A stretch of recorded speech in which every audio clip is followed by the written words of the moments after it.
Bienvenue sur Télé Vendée. Pour ce nouveau numéro, je vous propose de voir des savoir-faire et des jolis gestes. Un patrimoine vivant et surtout celles et ceux qui l'animent. N'attendons plus et partons vite découvrir l'univers d'Annelise Mabir, luthière à La Roche-sur-Yon.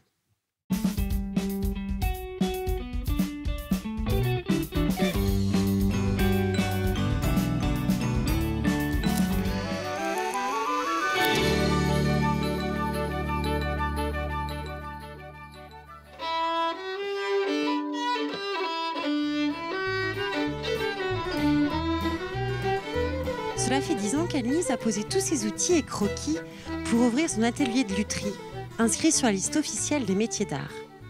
Par sa forme, le violon est un instrument facilement identifiable, et même par le plus néophyte des musiciens.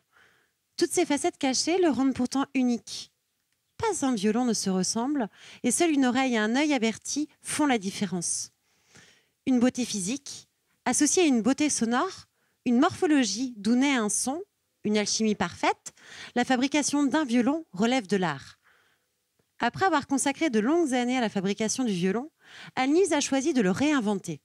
Depuis un an, notre luthière innove, elle réfléchit, dessine et fabrique des boîtes à musique en recyclant des violons hors d'usage. Un travail long et fastidieux, né de ces différentes expériences. À travers le témoignage d'Annelise, voyons comment un amoureux de la musique peut recycler un instrument pour lui offrir une seconde vie. Annelise, merci de nous recevoir à votre atelier La Poche à Violon. Vous voici donc implantée à La Roche-sur-Yon depuis maintenant 10 ans, si je ne me trompe pas. C'est ça. Comment, pourquoi? Alors, je suis arrivée à La Roche parce que je cherchais du travail et il y avait une opportunité de reprendre un atelier ici. C'est pour ça que je suis arrivée en Vendée. Alors, petite question qui pour vous semble peut-être évidente, mais est-ce que les musiciens ont aujourd'hui conscience de ce long travail de fabrication de leur instrument? Beaucoup savent que c'est précieux, un violon, et je mets un point d'honneur à l'atelier à expliquer beaucoup les choses. Donc, ceux qui sont venus à l'atelier savent qu'il faut 240 heures pour faire un violon. 240 heures. C'est le temps que je mets, oui. Et pour un violoncelle? Violoncelle, on compte le double à peu près. D'accord.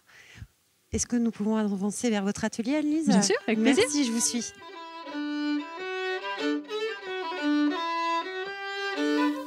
Annelise, depuis peu, pourquoi avoir choisi de faire évoluer votre art en créant désormais des boîtes à musique? Alors moi, ce qui m'intéressait, j'ai un métier assez routinier sur les violons et j'ai un côté créatif que j'avais envie de mettre en valeur aussi avec le travail.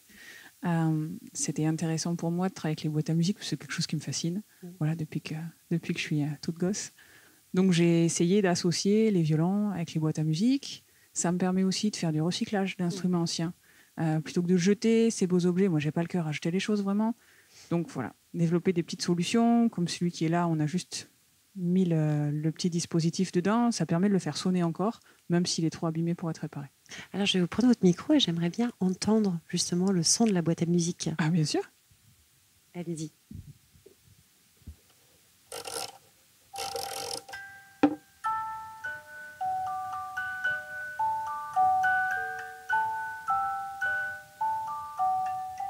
Et effectivement, comme vous nous l'avez dit, l'avantage, c'est que cet instrument, qui souvent peut être l'instrument d'un grand-père ou d'un membre de la famille, est conservé de génération en génération grâce justement à la fabrication de cette boîte à musique. Nous ne sommes plus obligés de jeter l'instrument.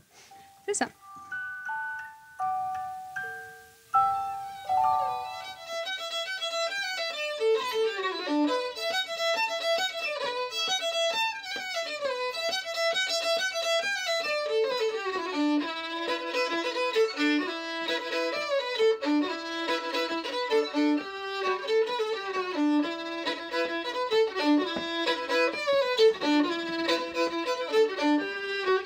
Le bois est au cœur de votre travail. Comment choisissez-vous vos essences? Alors pour la lutherie, je choisis vraiment des bois de résonance, donc érable et épicéa. Oui. Pour les boîtes à musique, je m'attache aussi à la résonance finale du bois, et je vais aussi chercher un côté un peu plus esthétique qui va être joli sous le vernis en jouant avec les contrastes. Donc, voilà. Quel bois allez-vous utiliser pour une boîte à musique? Alors pour les boîtes à musique, le credo, c'est d'utiliser que des bois de récupération. Je coupe pas d'arbres pour faire mes boîtes à musique, je m'arrange avec des bois qui peuvent plus servir pour autre chose. Donc là, j'ai de l'érable qui a été attaqué par un champignon, j'ai de l'aulne qui date d'un vieux projet, voilà, il y avait des chutes. un bois africain qu'un collègue m'a donné comme ça. Tiens, regarde, c'est joli, Mm. est-ce que tu en veux? Enfin voilà, c'est vraiment au bonheur de la récup. Ouais, c'est Et vraiment puis je intéressant. m'amuse après avec ces essences-là à créer des jolies choses Ouais, avec c'est- des effets assez visuels. C'est ce qui fait toute la richesse finalement de votre nouvelle mission, moi je trouve. Mais que ce soit pour un violoncelle ou pour une boîte à musique, comment arrivez-vous à sculpter le son? Alors le son pour moi, ça va être d'abord une forme. C'est comme ça que ça va se traduire techniquement. Pour avoir le son de l'instrument, ce qui va le donner, c'est la forme de l'instrument. Ça, c'est très vrai en lutherie. Après, pour les boîtes à musique, c'est beaucoup plus basique. On ne demande pas une aussi grande capacité à une boîte à musique. Mais j'utilise les mêmes outils, que ce soit pour faire les boîtes à musique que pour faire les violons. Merci.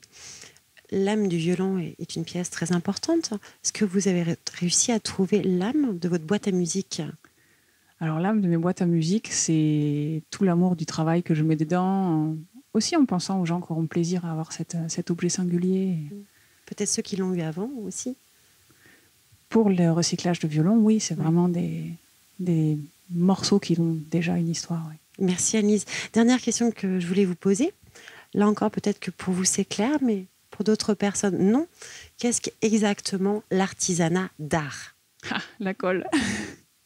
L'artisanat d'art, pour moi, c'est deux choses. Ça va être déjà du beau travail et aussi l'amour du travail bien fait. Pour moi, les deux sont indissociables. Annie, je vous remercie vraiment pour votre accueil et de très belles réussites pour vos boîtes à musique surtout. Merci. Au revoir. Au revoir.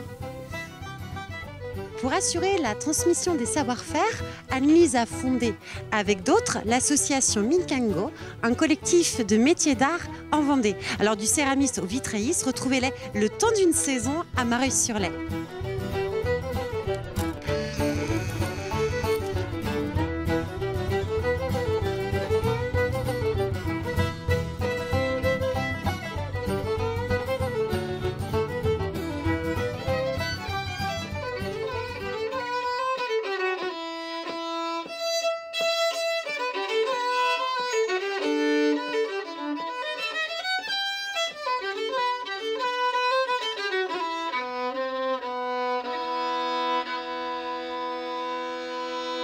Offrir une seconde vie à un instrument de musique, voici une noble cause. Alors sur la Vendée, nous avons deux pionniers en la matière, Annelise et ses boîtes à musique, mais aussi l'âme du musicien qui crée des couteaux de poche à partir d'une vraie touche de piano en ébène. Soyez attentifs à toutes ces jolies entreprises et moi je vous dis à très vite pour un prochain Trésor caché.